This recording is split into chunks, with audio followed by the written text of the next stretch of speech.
Hi, my name's Phil. I like talking about politics. And as Peter Mandelson is reported to be the next UK ambassador to the United States, I'd like to discuss how people are reading the Labour strategy.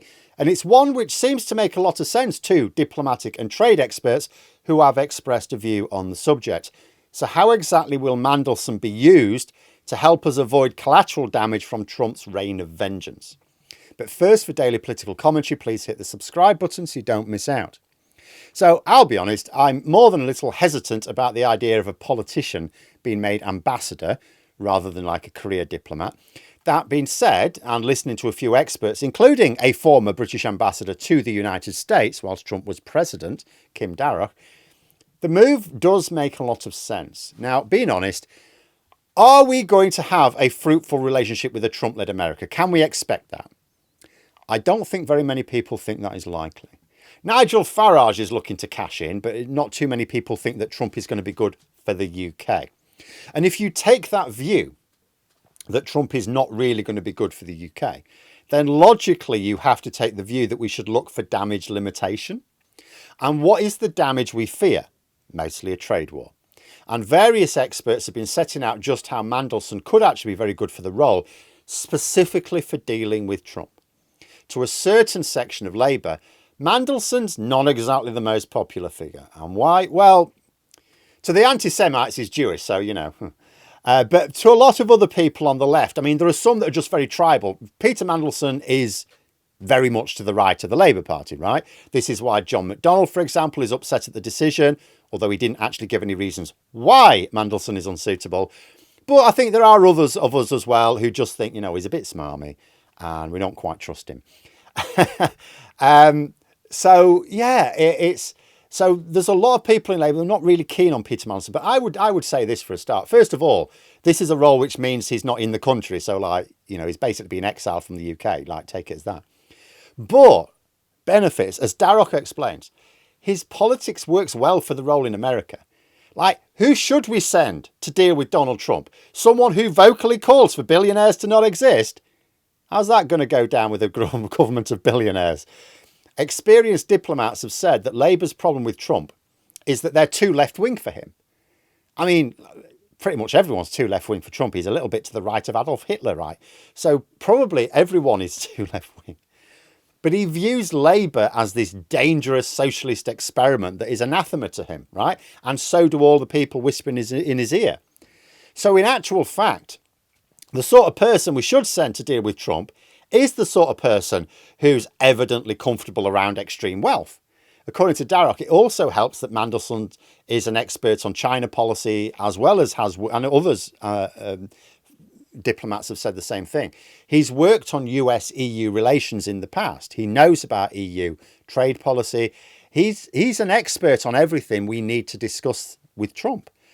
He actually has a lot of experience on these issues, and will be personally acceptable to Trump and his people, which is the most important thing.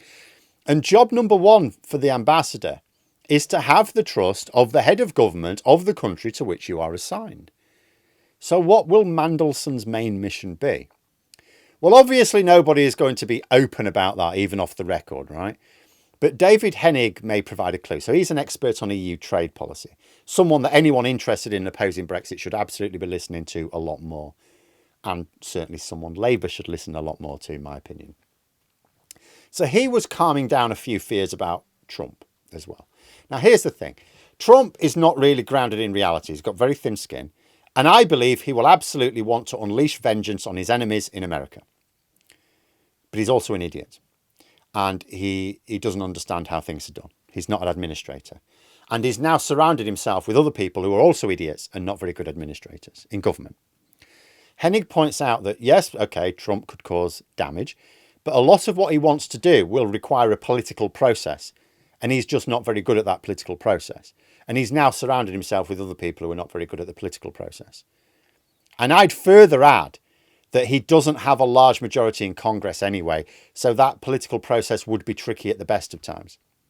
And assuming he doesn't manage to crown himself America's first monarch dictator in the next 2 years, if the way elections work runs in pretty much the same way as it does now, the midterms are likely to be a bloodbath for him. He will certainly lose any ability to get legislation through Congress without a lot of patient horse trading. And as Angela Merkel recently pointed out, Trump is someone who sees winners and losers in all agreements, never mutual benefit. He never says, well, this is good for both of us, let's do it. So the idea of Trump being either patient or capable of working out deals with Democrats who in 2 years' time, again, unless something quite mad happens, will regain the balance of power, that seems fanciful. So what's this got to do with Mandelson? Well, ultimately, what Starmer and Reeves want is for America to not derail their plans.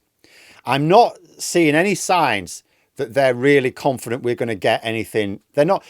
Then whenever you ask, like Keir Starmer was asked in the liaison committee yesterday about, oh, are you worried about, low growth projections or what that? I says, no, because it doesn't include all these other things we're going to do. We're going to give us growth. And he talks about various things, including, and he's done this in the past, including closer arrangements with the EU. He doesn't talk about America as being a source of growth that's not been accounted for at the moment.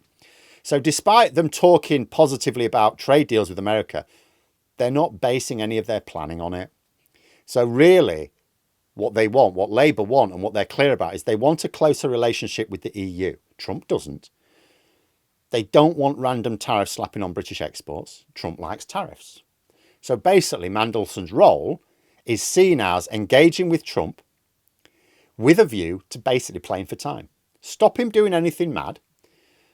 Explain how his policies link together, dangle carrots, do whatever is necessary to stop him doing anything that's a problem for us for the next 2 years. After which, hopefully, all other things being the same, he'll be a classic lame duck second-term president and we can maybe have a bit of a breather. After all, Trump is talking about major changes in America. He wants to get rid of like the 14th Amendment. He wants to instigate mass deportations. Earlier this week, he said he wants to annex Canada. He also wants to wage a campaign of revenge against certain figures who opposed him in the past. Essentially, there's a lot on his to-do list. And there are some things which Trump can do by executive order. There are some things he can only do if he has the patience to engage in political deals.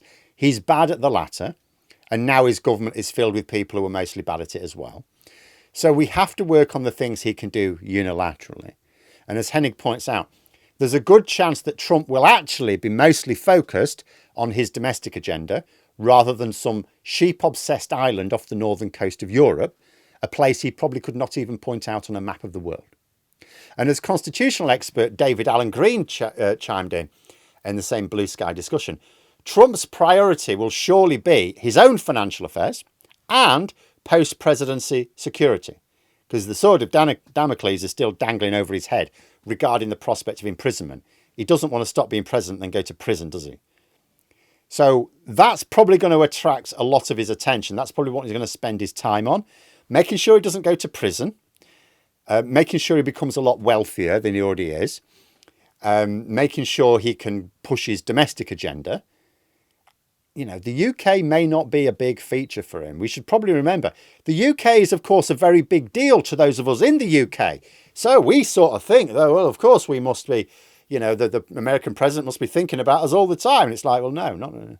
We're not necessarily occupying the thoughts of the American president, any American president, on a regular basis at all. If the aim is to basically get him to ignore us, maybe we've got a fighting chance. The greatest challenge, potentially, would be maintaining support on behalf of others, Ukraine. But there we are. Those are my thoughts. Let me know yours in the comments below. If you've enjoyed the video, please click the like button and subscribe for further content. If you'd like to support the channel further, you can click the join button for memberships. Thanks for listening, and until next time, I'll see you later.